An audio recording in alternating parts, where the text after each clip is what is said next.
Revivre la même journée encore et encore peut au premier abord paraître angoissant.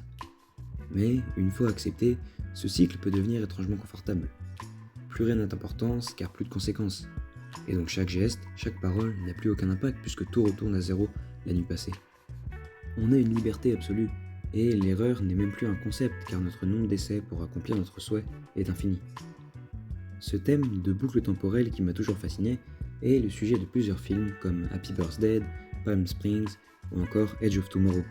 Tous explorent à leur manière ce même style, mais le pionnier reste Un jour sans fin d'Harold Ramis.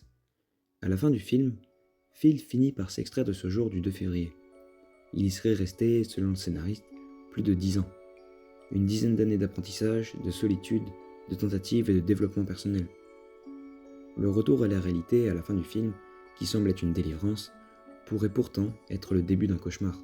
Car, de retour dans une chronologie classique, Phil retrouve ce que nous vivons tous, le temps qui passe avec la sensation qu'il accélère. De plus, dans la boucle, rien n'avait de conséquences.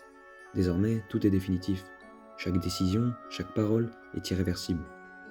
Concernant les souvenirs de Phil, il les a accumulés pendant des années, mais ne sont partagés par personne. Les habitants de Punxsutawney le connaissent depuis hier, alors que lui, depuis des années. Sans parler de sa relation avec Rita, qui, elle, ne partage pas la puissance de cette histoire, alors que lui l'aime profondément. Il la connaît par cœur, sait comment elle réagit, ce qu'elle aime, ce qu'elle déteste.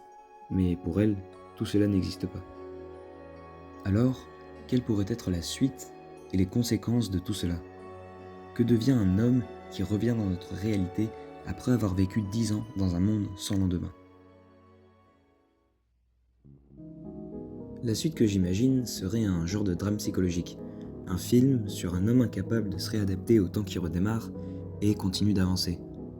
Chaque matin, Phil se réveille avec les mêmes angoisses. Par exemple, est-ce que je revis la journée qui a précédé ?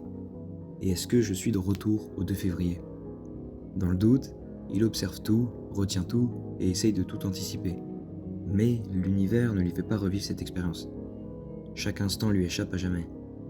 Là où il contrôlait tout, il n'a plus aucune prise. Il n'a même plus la possibilité d'expérimenter quoi que ce soit. De plus, l'écart relationnel qu'il a avec les habitants, et surtout ses deux collègues, crée en lui une solitude temporelle et plonge sûrement dans une autre dimension son mal-être grandissant. Il essaye tant bien que mal de ralentir le temps, d'en profiter de chaque seconde, mais la vitesse de celui-ci le dépasse. Les jours défilent les uns après les autres, sans possibilité de retour. La boucle, qui elle semblait éternelle, lui manque.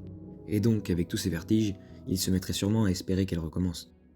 Après la première partie de ce film assez malaisante, on peut imaginer, comme dans l'œuvre originale, une deuxième partie où notre héros accepte sa situation et sort de son mal-être. Alors, au vu de son état, peut-être pas totalement. Mais pourquoi pas espérer une fin ouverte où, après avoir tout expliqué à Rita et s'être libéré d'un poids, il arrive à faire avec et se force à s'adapter pour le mieux à sa nouvelle réalité.